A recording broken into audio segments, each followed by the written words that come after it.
우리 주님께서 가르쳐 주신 기도는 구조가 있습니다. 하늘에 계신 우리 아버지여라고 하는 것은 뭡니까? 주님께서 가르쳐 주신 기도를 여는 열쇠와 같다라고 하는 거예요. 여는 열쇠와 같고, 또 그리고 세 가지 하나님께 드리는 간구가 있습니다. 먼저 하나님께 드리는 간구가 있죠. 하늘에 계신 우리 아버지여, 이름이 거룩히 여김을 받으시오며 나라의 임하옵시며 뜻이 하늘에서 이루어진 것 같이 땅에서도 이루어지리다 이렇게 말씀하시면서 세 가지 먼저 하나님께 간구를 합니다. 하늘에 계신 우리 아버지여, 이름이 거룩히 여김을 받으시오며 나라의 임하옵시며 뜻이 하늘에서 이루어진 것 같이 땅에서 이루어지리다. 하나님께 먼저 나아가는 거예요. 하나님께 먼저 기도를 하는 겁니다. 기도라고 하는 것은 내 것을 가지고 하나님께 먼저 가는 게 아니라 하나님을 위한 기도, 하나님께 먼저 기도를 하는 것이에요. 프로슈크마이, 하나님께 먼저 간 다음에 이제 내 것을 위해서 기도합니다. 세 가지가 있죠. 우리에게 일용할 양식을 주옵소서. 나를 위해서 기도할 때 제일 먼저 기도하는 게 양식입니다. 하나님께서 우리가 먹을 일용할 양식을 채워주시는 줄로 믿습니다. 이런 믿음이 우리 안에 있어야 돼요. 이런 믿음을 가지고 우리가 주님께 기도를 해야 됩니다. 우리가 아무리 힘들고 어려울지라도 하나님께서 우리에게 만나를 주십니다. 이스라엘 백성들이 광야에서 먹을 것이 없을 때, 주님께 불평했을 때에도 하나님께서는 여전히 그들에게 일용할 양식을 주셨습니다. 오늘날하게 동일하게 우리에게도 하나님께서는 일용할 양식을 주시는 줄로 믿습니다. 그리고 이제 두 번째 우리를 위한 기도가 있습니다. 두 번째 우리를 위한 기도는 죄를 용서하소. 우리가 주님께 죄를 용서하여 주시옵소서. 우리 한번 따라해 보겠습니다. 죄를 용서하여 주시옵소서. 죄를 용서하여 주시옵소서. 네, 우리 용서가 뭡니까? 우리 용서가 어떤 것이죠? 용서라고 하는 것은 지은 죄나 잘못한 일에 대하여 꾸짖거나 벌하지 아니하고 덮어주는 것을 용서라고 합니다. 용서라고 하는 것은 이렇게 덮어주는 거예요. 그것을 용서라고 합니다. 그러면 여러분들 우리 용서를 경험해 보셨습니까? 혹시? 용서를 하셨든지 아니면 용서를 받으셨든지 그런 용서에 대한 경험이 있으십니까? 예, 어떠세요? 용서를 좀 많이 하세요? 용서에 좀 경험이 있어요? 좀 실수를 하시더라도 잘못된 일이 있을지라도 우리 부모님으로부터 용서를 받으셨어요? 선생님으로부터 용서를 받으셨어요? 혹은 우리 자녀들에게 용서를 좀 했습니까? 우리 교회 성도님들에게 좀 용서를 했습니까? 예, 이 용서의 경험이 굉장히 중요합니다. 제가 왜 용서의 경험이 중요한지 나중에 또 말씀드리겠지만 오늘 중요한 것은 뭐냐면 용서를 구하는 기도가 무엇인가. 예, 우리 주님께서 죄를 사야달라고 기도하라고 하셨잖아요. 그러면 이 기도를 우리가 어떻게 주님께 가지고 가야 될 것인지 오늘 말씀을 나누도록 하겠습니다. 두 가지 관점에서 우리가 말씀을 나눌 거예요. 용서를 구하는 기도는 어떤 기도인가? 어떻게 하면 우리가 용서를 구하는 기도를 할 것인가? 라고 하는 것입니다. 첫 번째, 죄를 인식하는 것입니다. 우리 한번 따라해 보겠습니다. 죄를 인식하라. 죄를 인식하라. 제가 여기서 중요한 단어를 여러분들에게 설명드리고 싶어요. 죄를 인식하라. 죄를 하고 하지 않고요. 제가 죄를 인식하라고 했습니다. 영어로 굳이 말씀을 드리면 recognize your sins입니다. 예, know your sins라고 하는 게 아니라 recognize your sin이라고 했어요. 왜냐하면 이 주에 우리가 죄라고 하는 거를 잘 모르고 지나갈 때가 너무나 많이 있어요. 죄는 알아요. 근데 죄를 인식하지 못하는 거예요. 죄가 뭔지는 어느 정도 아는데 죄를 인식하지 못하는 거예요. 왜 그렇습니까? 죄에 익숙해지면 그래요. 죄에 익숙해지면은 죄가 죄인 줄 잘 모르게 됩니다. 자, 그럼 우리가 구체적으로 죄를 인식하기 위해서 죄가 뭔가라고 하는 것을 좀 더 한번 살펴보도록 하겠습니다. 여러분, 죄가 뭡니까? 죄는 몇 가지 종류가 있습니까? 보통 죄는 두 가지 종류가 있습니다. 몇 가지 종류가 있다고요? 두 가지 종류가 있습니다. 첫 번째 죄는 원죄라고 합니다. 오리지널 신이라고 합니다. 원죄예요. 이거는 어떤 죄입니까? 아담이 지은 죄예요. 아담이 지은 죄. 아담과 하와가 지은 죄입니다. 인류의 첫 번째 죄이기도 합니다. 하나님께서 천지를 창조하시고 에덴을 만드셨어요. 그곳에 사람을 만드셨습니다. 하나님 사람을 만드셨어요. 왜 그렇습니까? 하나님과 사람이 서로 교제하기 위해서. 또 그리고 하나님께서 사람들에게 명령을 주셨습니다. 무슨 명령을 주셨어요? 목사님 또 그 얘기하시네요. 명령을 주셨습니다. 굉장히 중요합니다. 많은 사람들이 요거를 간과해요. 창세기 1장과 2장을 너무나도 쉽게 생각을 합니다. 뭐 어떤 명령을 주셨습니까? 통치명령, 그렇죠. 통치명령을 주셨어요. 사람에게 그런 통치명령을 주셨습니다. 그리고 제사장적 명령을 주셨어요. 하나님은 우리에게 그만큼 큰 명령을 주시고 우리에게 그런 기대감이 있었습니다. 그런데 사람은 어떻게 했습니까? 죄를 지었습니다. 하나님께 교만했죠. 하나님과 갖고자 하는 그런 교만함이 그 마음에 생겼어요. 그래서 하나님께서 내린 결단 무엇입니까? 에덴에서 쫓아냈습니다. 그걸 생각하셔야 됩니다. 하나님은 죄를 그냥 묵과하지 않습니다. 하나님은 그냥 죄를 용인하지 않습니다. 죄를 지었을 때 그 죄에 대한 결단을 하십니다. 어떤 결단이셨어요? 사람을 쫓아냈어요. 아담과 하와를 그 에덴 동산에 하나님께 그렇게 애지중지 만든, 그렇게 소중하게 만든, 귀하게 여겼던 그 에덴 동산에서 사람을 쫓아냈어요. 당신의 형상으로 만든 소중한 사람을 쫓아냈어요. 하나님께서 얼마나 마음이 아프셨겠습니까? 하나님의 마음을 생각해 보셨습니까? 이게 원죄요. 이것으로부터 지은 죄가 원죄입니다. 보통 성경에서 이 죄를 얘기를 할 때 단수를 씁니다. 원죄를 얘기할 때 단수를 씁니다. 자, 그러면 또 어떤 죄가 있습니까? 이 자범죄라고 하는 것이 있습니다. 이거는 영어로 말하면 actual sin이라고 합니다. actual sin. 우리가 짓는 죄예요. 우리가 스스로 짓는 죄입니다. 이 죄의 결과로 여러 가지 나타난 현상들이 있습니다. 어떤 사람들은 그래서 이 죄라고 하는 것을 이렇게 얘기합니다. 토마스 아퀴나스라고 하는 사람은 아모로스의 자기 사랑이다. 이 자기 사랑이다. 이 판넨베르그라고 하는 유명한 학자는 자기 집중이다라고 이렇게 얘기를 합니다. 자기 집중이다. 그러면서 이 원래 사람들을 하나님께서 만드셨을 때는 누구에게 집중하도록 만들었습니까? 하나님에게 집중하도록 만들었어요. 그런데 창조의 섭리를 벗어나서 누구에게 자꾸 집중을 합니까? 자기에게 집중하는 거예요. 이걸 죄라고 하는 겁니다. 그래서 우리 어린이들에게 제가 죄를 설명할 때 히브리어 언어, 헬라어에는 하마르티아라고 하는 말을 설명을 합니다. 이게 뭐냐면 관역을 빗나가다 그런 뜻이에요. 죄라고 하는 것은 원래 의미가 관역을 빗나가다. 이 관역이 누구에게 집중이 돼야 됩니까? 하나님에게 집중이 돼야 되는 거예요. 하나님을 다 우리의 마음을 맞춰야 되는데 이 관역이 누구에게 자꾸 집중이 되는 거예요? 나에게 집중이 되는 거예요. 이 관역이 제대로 맞지 않아요. 관역을 벗어나는 거예요. 타겟을 벗어나는 거예요. 이거를 죄라고 합니다. 그리고 두 번째 관점에서 우리가 죄라고 하는 걸 뭐냐면 다른 표현으로 말하면 죄라고 하는 것은 그래서 점점 하나님과 멀어지는 거예요. 하나님에게 집중해서 자꾸 하나님과 가까이 가야 되는 거예요. 우리 원래 인간을 하나님께서 그렇게 세팅해놨어요. 그렇게 만드셨어요. 창조 때 그렇게 만드셨어요. 왜? 어떻게 합니까? 하나님의 형상대로 지으셨기 때문에 하나님과 자꾸 교제하고 하나님께 집중하게 만들었거든요. 그런데 자꾸 어떻게 죄가 들어오면서 어떻게 됩니까? 자기 집중을 합니다. 그 자기 집중을 하면서 나타나는 현상이 뭡니까? 하나님과는 멀어지고 계속해서 분리됩니다. 그래서 죄를 하나님과 분리되는 것이라고 얘기를 합니다. Sin is separation with God. 하나님과 자꾸 분리되는 걸 죄라고 하는 거예요. 자, 이렇게 됐을 때 우리에게 나타나는 현상들이 있습니다. 이런 죄를 졌을 때 우리에게 나타나는 일들이 있어요. 이런 거를 성경에서는 죄라고 합니다. 그 나타나는 결과들을 죄라고 합니다. 우리 로마서 1장 28절 한번 찾아보겠습니다. 로마서 1장 28절 32절. Romans chapter 1 verse 28 to 32입니다. 예. 로마서 1장 28절 32절 말씀을 우리가 함께 읽어보도록 하겠습니다. 예.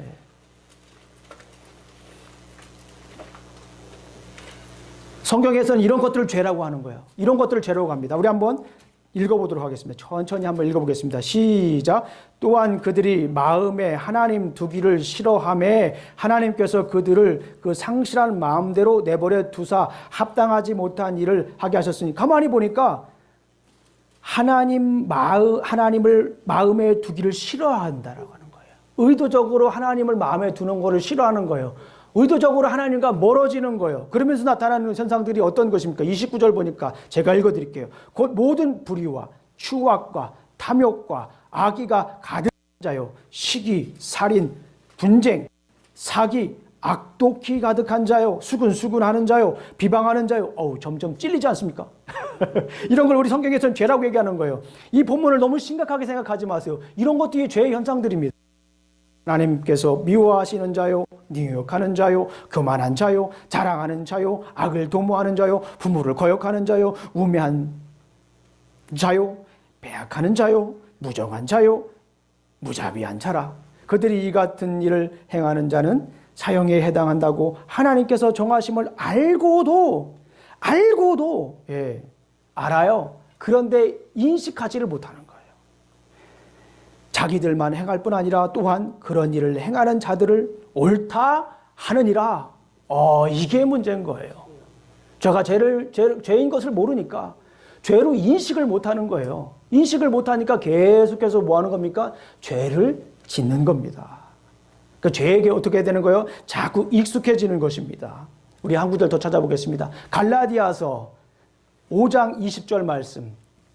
갈라디아서 5장 20절 말씀, 21절 말씀을 우리가 함께 보도록 하겠습니다. 갈라디아서 5장 20절, 21절 말씀을 우리가 함께 보겠습니다. 제가 읽어드리겠습니다.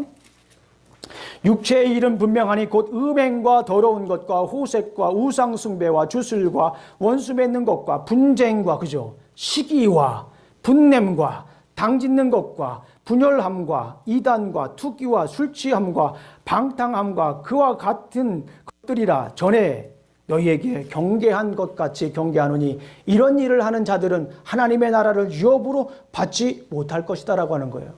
예. 죄를 죄로 인식하지 못하는 거예요. 그러니까 죄를 죄로 알지 못하는 거예요. 인식하지 못하면 이런 현상들이 나타납니다. 좀 더 구체적으로 제가 말씀을 드릴게요. 죄라고 하는 것은 마치 이런 것과 같습니다. 여러분들 나무를 심어 보셔서 아시죠? 나무를 심으면 어떻게 됩니까? 열심히 물을 주고 또 잘 가꾸어서 나무가 자랍니다. 나무가 자라나서 잎도 푸르르게 되고 또 어떤 나무는 열매에 꽃을 맺고 또 열매를 맺습니다. 아, 이런 나무 얼마나 보기 좋습니까? 이게 나무의 사명이에요. 그런데 마치 죄는 그 나무를 땅에서 뿌리를 뽑아버리는 것 같은 거예요. 그러면 어떻게 됩니까? 뿌리를 뽑게 되면 어떻게 됩니까? 점점 뜯어버리는 거예요. 나무의 열매도 없는 거예요. 나무로서의 기능을 감당하지 못하는 거예요. 그냥 메말라 버리는 겁니다. 죄가 우리 마음속에 들어오게 되면 이렇습니다. 죄가 우리를 지배하면 이렇습니다. 어떻게 됩니까? 마치 겉으로 볼 때에는 활기차게 보일 수 있어요. 그런데 죄가 내 속에 있으면 계속해서 나를 다스리게 되면 어떻게 됩니까? 우리가 메마른 장작처럼 살아갈 수 있다라고 하는 거예요. 죄가 자꾸 나를 괴롭힙니다. 그렇게 되면 어떻습니까? 겉으로 볼 때에는 아무런 이상이 없는 것 같지만 큰 문제를 안고 살아가는 겁니다. 겉으로는 활기차지만 행복해 보일지 모르지만 하나님으로부터 점점 멀어지면 어떻게 됩니까? 절망 속에 있어요. 좌절 속에 있어요. 남들이 볼 때는 저 사람 꿈을 이루었다. 저 사람 대단히 성공한 사람이다라고 얘기할지는 몰라도 내 속에서 내가 스스로 절망 속에 사는 수가 있습니다. 좌절 속에 살 수가 있다라고 하는 거예요. 겉으로는 화려한 인생을 사는 것 같지만 하나님과 점점 멀어지게 되면 어떻게 됩니까? 정말 실패한 인생처럼 스스로를 살아갈 수가 있다라고 하는 것입니다. 실패자로 살아가는 거예요. 남들이 나를 성공한 사람이라고 하지만 결국에는 실패하게 살아가게 되는 겁니다. 오늘날 사회가 좀 그런 것 같아요. 오늘날 사회는 마치 죄를 권하는 사회 같아요. 옛날에 현진건 단편소설 술을 권하는 사회라고 하는 그런 단편이 있지 않습니까? 그러면서 일제치하에 지식인의 무기력함을 아주 단적으로 보여주는 소설입니다.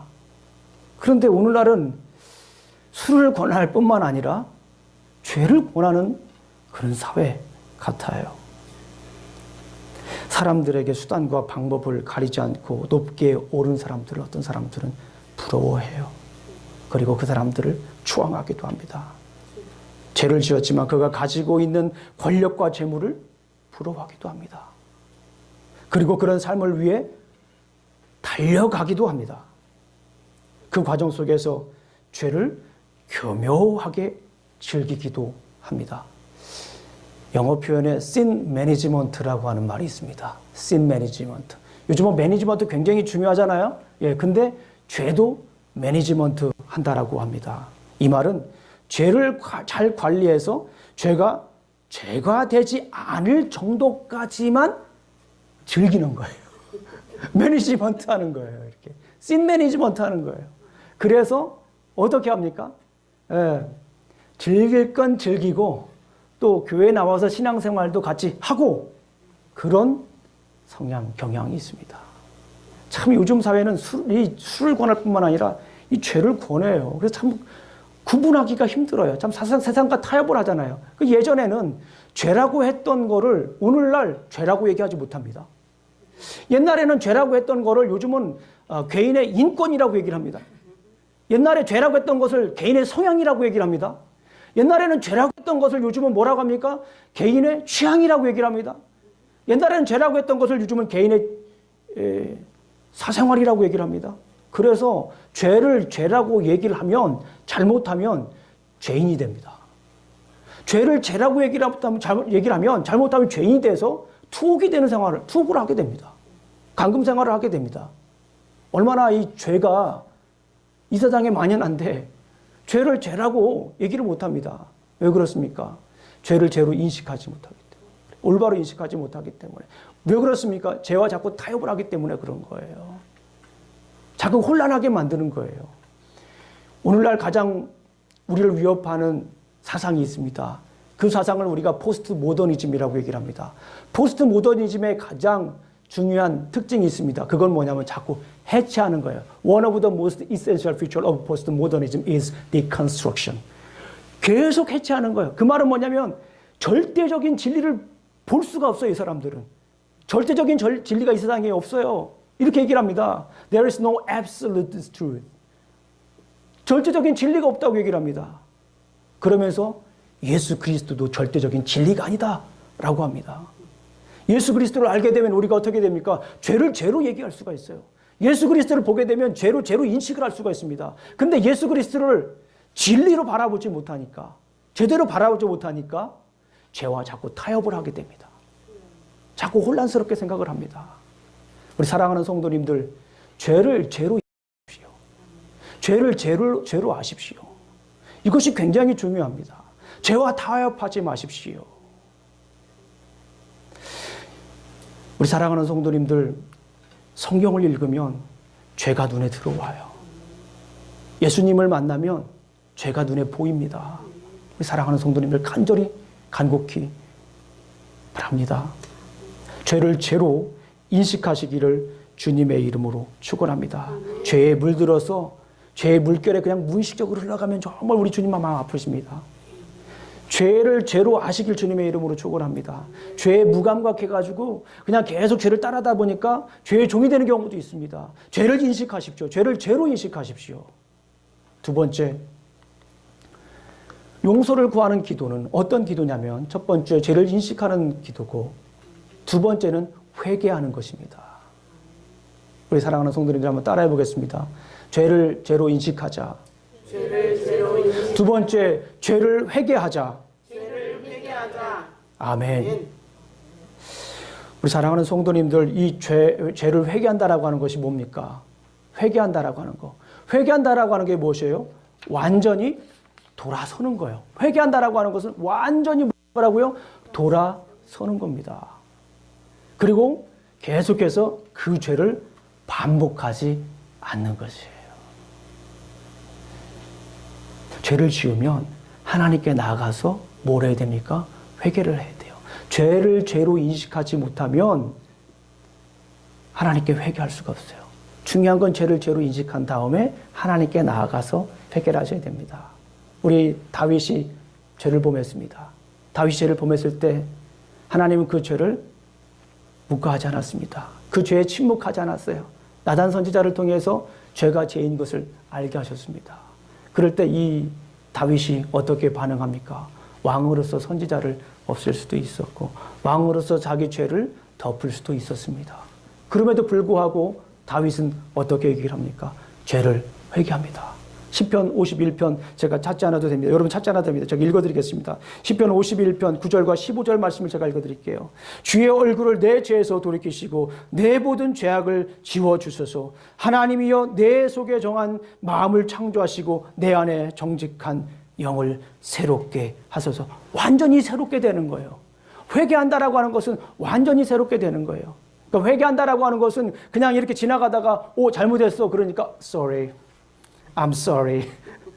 이게 회개가 아닙니다.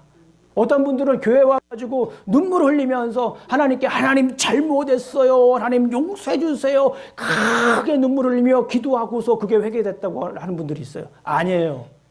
단순히 예배를 드린다고 해서 회개가 아닙니다. 회개라고 하는 것은 가다 말다 돌아서서 깨우치면 어떻게 됩니까? recognize 했어요. 제가 죄인 것을 인식을 했습니다. 그러면 어떻게 해요? I am sorry 하고 그냥 가면 되는 게 아니에요. 죄를 죄로 인식했다고 하는 것은 다시 돌아서 가지고 원래 모습대로 하나님께 집중하는 거예요. 자기에 집중돼 가지고 계속 가다가 그걸 깨달았어요. recognize 했어요. realize 했어요. 그러면 다시 돌아가 가지고 하나님께로 돌아가는 것이 회개입니다. 이걸 회개라고 하는 거예요. 죄 지은 죄를 용서해달라고 하는 건 이 회개까지가 포함되는 거예요. 그냥 내가 눈물로 말로만 회개하는 게, 기도로만 회개하는 것이 회개 기도가 아닙니다. 예배 드리고 나서 회개 기도하는 게 아니에요. 내가 진짜 그렇게 죄인 것을 알았으면 다시 돌이켜서 하나님께 집중하는 것, 죄로부터 멀어지고 하나님께 가까워지는 거예요. 회개한다라고 하는 것은 죄로부터 멀어지는 거예요. 다시 가까워지는 거예요. 하나님으로 멀어졌던 내 삶을 인식하고 다시 이제 죄로만 멀어지고 다시 하나님께로 가까이 가는 것을 우리가 회개라고 하는 것입니다. 죄를 용서해 주시옵소서라고 하는 이 주님의 기도 안에는 여기까지 포함됐다라고 하는 거예요. 회개하라 라고 하는 것입니다. 완전히 돌아서는 것을 회개다라고 말씀을 드릴 수가 있습니다. 회개했을 때 성경에 보게 되면 놀라운 일들이 일어납니다. 가다가 이렇게 참 재밌거든요. 즐겁거든요. 이 타협하는 것이 얼마나 이게 짜릿합니까? 이 회개했을 때 그런데 이거를 포기하고 다시 돌아간다라고 하는 것이 굉장히 쉽지가 않아요. 마치 또 그 굴레에 들어가는 것 같은 다시 구속되는 듯한 느낌, 그럴 수도 있거든요. 억압되는 듯한 느낌, 그럴 수도 있거든요. 그런데 성경에 보니까 회개했을 때 놀라운 사건들이 일어납니다. 아주 간단하게 말씀을 드리면 성경에서 회개를 했을 때 일어나는 일들이 뭡니까? 부흥입니다. 부흥. 가장 중요한 거 뭐예요? 부흥입니다. 부흥이라고 하는 말이 뭐예요? revival이에요. 부흥이라고 하는 거, revival. revival이라고 하는 말이 무슨 말입니까? 다시 사는 거예요. 다시 사는 거예요. 우리가 우리를 생각해 볼 때 그것이 구속이고 속박이고 메마른 것일 수 있을지 몰라도 영적으로는 그게 다시 사는 것입니다. 사무엘상을 보게 되면 이스라엘 백성들이 미스바에서 모여가지고 하나님께 기도합니다. 그 하나님께 기도할 때 영적인 막 부흥 사건이 일어납니다. 미스바에 부흥 사건이 일어나요. 그런데 중요한 것은 어떻습니까? 왜 부흥 사건이 일어났을까요? 하나님께 회개 기도했을 때 그 부흥의 사건이 일어났습니다. 거기 보게 되면 우리가 여러 번 봤기 때문에 다시 보지 않습니다. 그들이 회개 기도합니다. 어떻게 회개 기도하냐면 하나님만 섬기겠다라고 합니다. 누구만 섬기겠다고요? 하나님만 섬기겠다라고 합니다. 이 말을 가만히 묵상해 보면 이스라엘 백성들이 하나님도 섬기고 우상도 섬기고에 포함이 된 거예요. 그러다가 하나님만 섬기겠다라고 하는 거예요. 사사기 시대를 보게 되면 이스라엘 백성들이 이 혼합주의, 싱크레티즘에 굉장히 물들어 있어요. 어떻습니까? 이 싱크레티즘이 뭐예요? 혼합주의가 뭐예요? 하나님도 섬기고 우상도 섬기고 싱크레티즘이에요. 혼합주의예요. 얼마나 재밌고 좋아요. 즐겁고요. 하나님도 섬기고 우상도 섬기고 우상 섬기다가 요만큼 돌아오면 하나님이 또 받아주시겠지. 요만큼 돌아오면 또 용서해 주시겠지.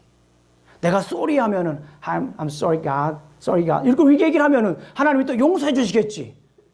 이런 생각을 가지고 우리가 신앙생활을 하게 되면 올바른 용서함을 받을 수가 없어요. 우리가 하나님 앞에 온전히 나아갈 수가 없습니다. 우리가 완전히 돌아서서 주님께 나아갈 때 어떻게 됩니까? Revival. 다시 부흥의 역사가 일어납니다. 사도행전에 보게 되면 오순절 마가 다락방에 놀라운 부흥의 역사가 일어납니다. 성령님이 그때 막 임하십니다.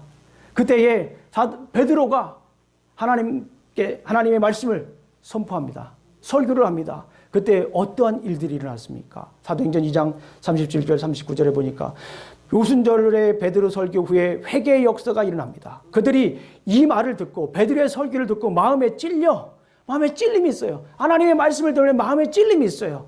베드로와 다른 사도들에게 물어 이르되 형제들아 우리가 어찌할꼬 하거늘 베드로가 이르되 너희가 회개하여 뭐 하라고요? 회개라고 하는 것은 뭐냐면 완전히 돌아서라라고 하는 거예요. 완전히 돌아서라고 하는 그때의 부흥의 역사가 일어났습니다. 느헤미야 때 어떻습니까?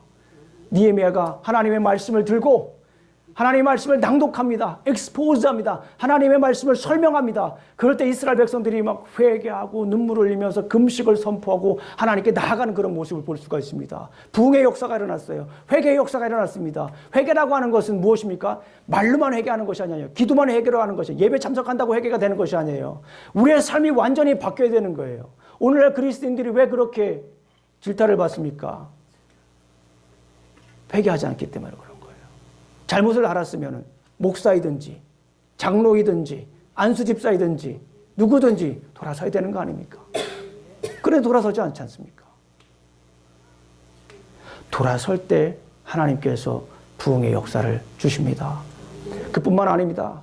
그 회사를 보게 되면 제1차 영적 대각성운동, 제2차 영적 각성운동이 일어났어요. 그때 가장 중요한 사건이 있습니다. 회개했을 때 부흥의 사건이 일어났어요. 그뿐입니까? 우리가 잘 아는 평양 대부흥운동이 있지 않습니까? 1907년에 평양 대부흥운동이 일어났어요. 그럴 때 어떨 때 부흥의 역사가 일어났습니까? 회개할 때. 선교사가 자기 죄를 회개합니다. 나는 백인 우월주의가 있었습니다. 회개합니다. 솔직히 얘기합니다. 내가 이 땅에 와서 내가 우월하다는 것을 스스로 생각을 했습니다. 고백했을 때요.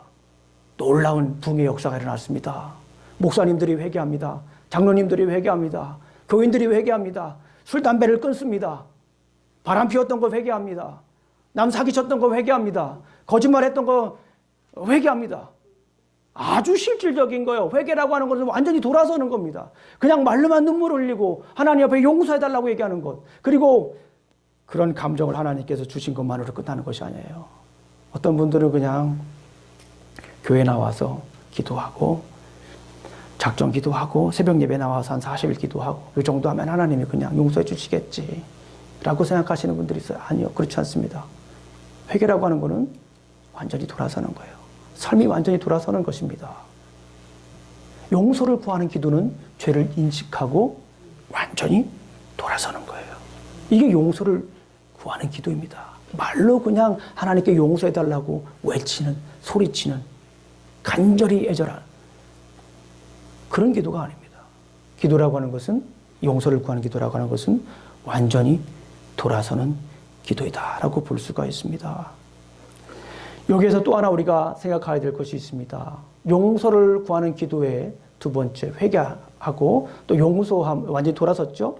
그런 다음에 이제 타인의 죄를 용서해야 됩니다. 타인의 죄를 용서해야 돼요. 오늘 우리 마태복음 6장 12절 말씀을 다 같이 읽었죠. 우리가 우리에게 죄 지은 자를 사하여 준 것 같이 우리 죄를 사하여 주옵소서. 이 말은 무슨 말이에요? 가만히 생각해 보니까 주님 나를 용서해 주세요 라고 하기 전에 내가 다른 사람을 용서했다라고 하는 것이 전제되는 거예요. 이 안에는. 그러니까 내가 용서하고 나서 뭐 하는 거예요? 용서하고 나서 용서를 구하는 거예요. 순서를 보면 그렇습니다. 성경에 있는 그대로 보게 되면 내가 다른 사람을 용서하고 하나님께 나의 용서를 구하는 거예요. 부담되시지 않습니까? 그러나 성경의 원리가 바로 이렇습니다. 용서를 받은 사람은 용서를 해야 되는 줄로 믿습니다. 이것이 용서받은 사람의 사명이기도 합니다. 우리 용서에 관한 얘기를 하면 우리가 늘 말씀드리잖아요. 용서를 몇 번 해야 됩니까? 이런 얘기를 하잖아요. 그러니까 몇 번 해야 된다고 얘기를 해요? 70번씩, 7번씩. 예. 그래서 이 말이 의미하는 것이 뭡니까? 완전히 용서하는 거예요. 용서함의 경험이 있는 사람은 뭘 할 수 있습니까? 용서를 할 수가 있어요. 용서함의 경험이 있는 사람들은 용서가 쉬워집니다. 마치 사랑을 경험한 사람들은 사랑이 쉬워지듯이 용서를 경험한 사람들은 용서가 자연스럽게 됩니다. 용서라고 하는 것이 뭡니까? 영어로 얘기를 하면 forgiveness라고 해요. forgive. 이게 용서다라고 하는 뜻이에요. 이 단어를 조금 더 깊게 보게 되면 이 단어의 진짜 의미를 좀 더 알 수가 있습니다. 우리 영어 단어는 외우는 게 아니에요. 영어 단어는 이해하는 겁니다. 째려보면 다 영어가 다 자기가 이제 무슨 뜻인지 다 얘기를 해요. 이 단어는 두 가지로 이렇게 구분이 됩니다. 기부라고 하는 거예요. 기부라고 하는 건 뭐예요? 주는 거예요. 주는 거. 예, 말 그대로 주는 겁니다. 근데 이 for라고 하는 건 뭐냐면 complete라고 하는 말이에요. complete. 그래서 forgive라고 하는 용서라고 하는 말은 완전히 주는 거예요. 내가 용서를 했는데 아직도 찜찜해.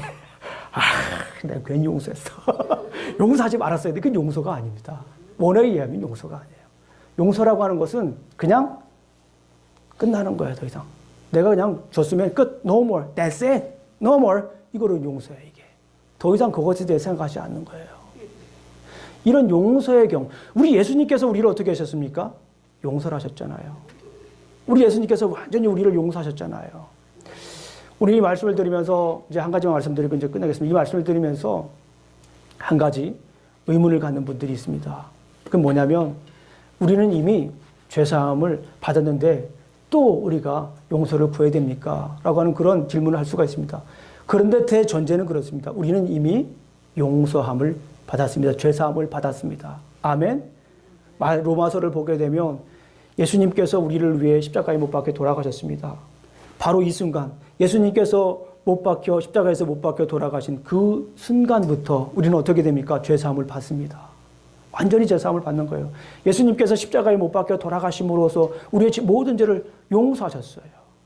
우리는 죄사함을 받았습니다. 이미 죄사함을 받았습니다. 누구 때문에? 예수 그리스도께서 십자가에 못 박혀 돌아가셨기 때문에.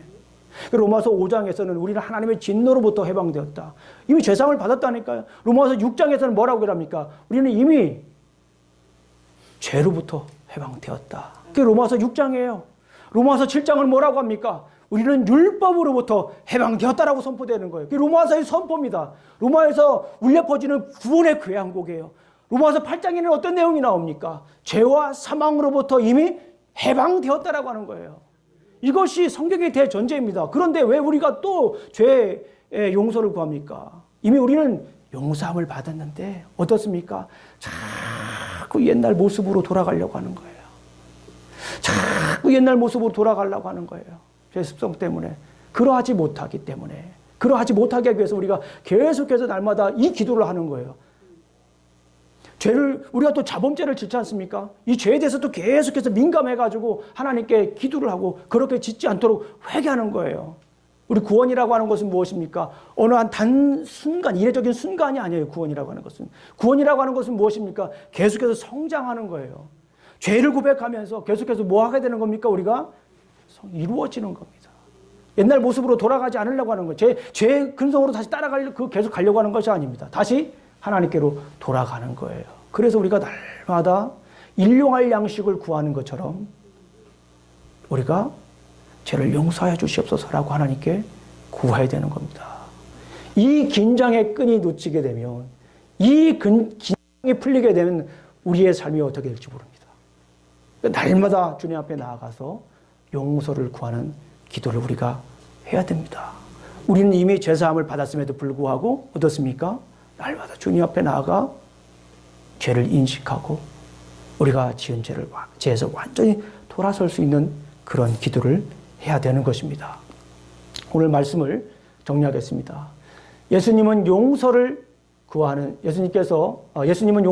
기도는 죄를 알고 인식하는 거예요. 죄를 인식하고 회개하는 기도라고 말씀을 하셨습니다.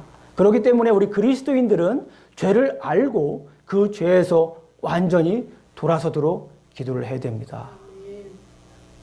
지금 이 죄에 관한 얘기를 하니까 우리 생각나는 죄들이 있죠? 네, 생각나는 죄들이 있을 겁니다. 주님 앞에 가지고 나가십시오. 주님께서 우리를 용서하실 줄로 믿습니다. 이 기도를 통하여 우리가 알아야 될 것이 있습니다. 그것이 무엇입니까? 날마다 죄를 멀리하십시오. 죄를 인식하고 죄를 멀리하십시오. 죄에 익숙하지 마십시오. 죄를 즐기지 마십시오. 죄를 은근히 즐기지 마십시오. 죄로부터 멀리하십시오. 예수님을 만나면 죄가 보입니다. 예수님을 만나면 죄로부터 멀리 떠나야 됩니다. 우리 사랑하는 성도님들, 죄로부터 멀어지시기를 주님의 이름으로 축원합니다. 날마다 우리의 기도가 이뤄야 되겠습니다. 날마다 우리가 일용할 양식을 구할 뿐만 아니라 날마다 용서를 구하는 기도가 되어야 될 줄로 믿습니다. 우리 기도하시겠습니다. 아버지 하나님 감사합니다. 오늘도 이렇게 우리가 말씀을 나누었습니다. 아버지 하나님, 주님께서 가르쳐 주셨던 것처럼 우리가 용서를 구하는 기도를 할 수 있도록 인도하여 주시옵소서. 우리의 죄를 알게 하여 주시옵소서. 죄를 인식하게 하여 주시옵소서. 그리고 죄로부터 완전히 돌아서는 삶을 살아갈 수 있도록 주님 지켜주시옵소서. 날마다 죄악이 관영한 이 세상에 죄를 죄로 알고 죄로부터 멀어지는 삶을 살 수 있도록 주님 오늘도 지켜주시옵소서. 우리의 삶을 지켜주시옵소서. 예수님 이름으로 기도합니다. 아멘.